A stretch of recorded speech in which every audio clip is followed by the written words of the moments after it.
Bhajpa OBC मोर्चा ने आज महात्मा ज्योतिराव फुले जी की 64वीं पुण्यतिथि के मौके पर उन्हें याद किया। इस अवसर पर जम्मू पूर्व विधानसभा के विधायक युद्धवीर सेठी, स्टेट प्रेसिडेंट शर्मा और अन्य कार्यकर्ता भी मौजूद रहे। ज्योतिराव फुले जी जिनका आज यहाँ पे दिन मनाया जा रहा है भारतीय जनता पार्टी के ऑफिस में जम्मू जिला ओबीसी द्वारा, जिसमें खास तौर से हमारे सर शर्मा जी अध्यक्ष के नाते, राज्यसभा मेंबर के नाते आशीर्वाद देने आए, ब्रह्मजोत जी प्रदेश के अध्यक्ष के नाते और हमारे जिला के अध्यक्ष एडवोकेट राजेश जी। आज इस दिन के अवसर पर फुले जी द्वारा जिस प्रकार से उन्होंने सबसे ज़्यादा जो प्राथमिकता दी वो शिक्षा को दी। उन्होंने कहा कि शिक्षा के कारण ही अज्ञानता, अंधेरा और शोषण जो महिलाओं के साथ होता है वो उसका अंत हो सकता है। उन्होंने सबसे पहला विद्यालय खोला महिलाओं के लिए। अपनी धर्मपत्नी को वहाँ पे टीचर के नाते उन्होंने मनोनीत करके महिलाओं को इकट्ठा किया। उन्होंने छुआछूत की जो प्रथा थी उसके खिलाफ भी संघर्ष लड़ा।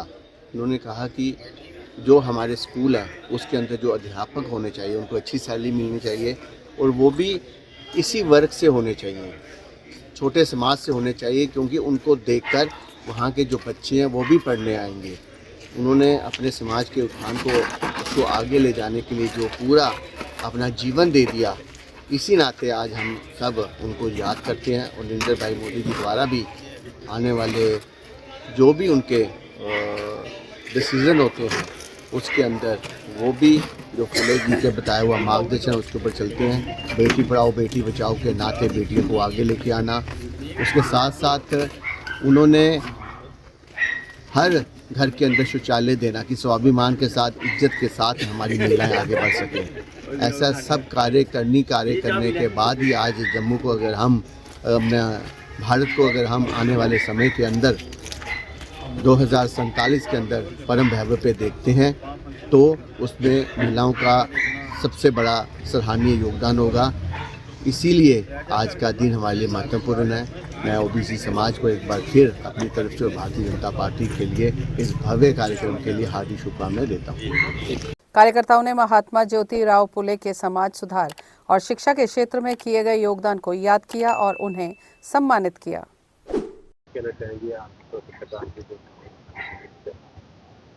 आज ओबीसी मोर्चा जम्मू जिला की तरफ से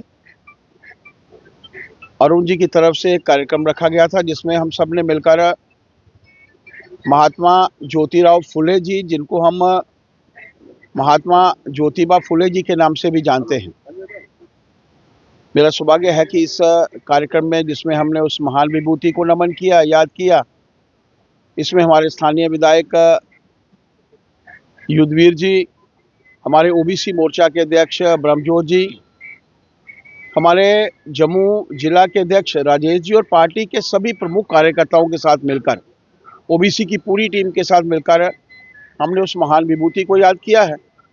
हम सब जानते हैं कि जिस समय महात्मा जी का जन्म हुआ उस समय एक ऐसा समय था, पूरा भारतवर्ष जो था वो कुरीतियों से भरा था। बेटियों की पढ़ने की आज़ादी नहीं थी, बेटी को अपने पाँव के ऊपर खड़ा नहीं हो इसके लिए भी प्रयास जो थे लगातार से कुछ समाज में रहने वाले लोगों द्वारा किए जाते थे। स्वच्छता नहीं थी, मंदिरों में सभी जातियों का जाना जो था वो नहीं था। किसी एक जाति के लिए एक मंदिर, किसी दूसरी जाति के लिए दूसरे मंदिर, पानी पीने की भी जो थी कई लोगों को मनाई थी। ऐसे समय में महात्मा जी का जन्म और अपना पूरा जीवन जो था उन्होंने सर्वस्व अपने इस समाज के लिए जो था वो बलिदान किया, एक समाज सुधारक के रूप में, जिन्होंने बेटी बचाओ बेटी पढ़ाओ उसकी शुरुआत उन्होंने अपनी धर्मपत्नी सावित्री राव फुले जी से की। उनको पढ़ाया भी, उनको अपने पाँव पर भी खड़ा किया और पहली अध्यापिका बनाने का जो कुशल कह सकते हैं नेतृत्व वो उन्हीं के माध्यम से हुआ। उस महान विभूति को आज हमने सब याद किया है, उनको नमन किया है। हम सब उनके इस पुण्यतिथि के ऊपर यही एक सच्ची श्रद्धांजलि होगी कि हम सब उनसे प्रेरणा लेकर जिस कार्य की शुरुआत उन्होंने की थी, आज देश के प्रधानमंत्री जी उस कार्य को आगे बढ़ा रहे हैं, हम भी उन्हीं कार्यों को आगे बढ़ाएं ताकि देश विकसित देशों की श्रेणी में आगे हो। मैं पुनः अरुण जी को साधुवाद देना चाहता हूँ कि मुझे युद्धवीर जी के साथ, ब्रह्मजोत जी, राजेश जी, पार्टी के सभी प्रमुख कार्यकर्ताओं के साथ, मातृशक्ति के साथ इस कार्यक्रम में भाग लेने का मौका मिला है और उस महान विभूति को नमन करने का, याद करने का मौका मिला।